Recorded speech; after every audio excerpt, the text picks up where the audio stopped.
What is the fastest growing sport in the world? It's not table tennis, not cricket, not football, and not soccer.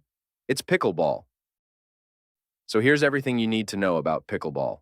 It was invented in 1965 by Joel Pritchard, Bill Bell, and Barney McCallum, three fathers in Bainbridge Island, Washington.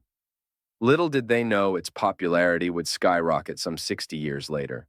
So, what do you need? You need a paddle, wiffle balls, and a court with a net, similar to a badminton court.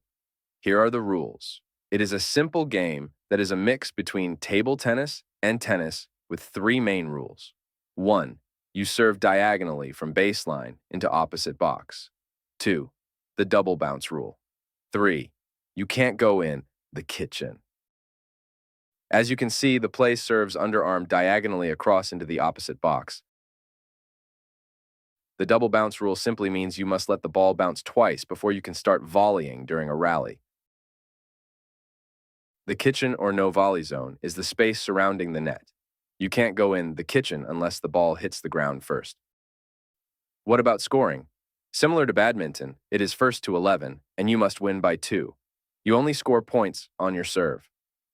And there are no faults when serving. Why is pickleball so popular?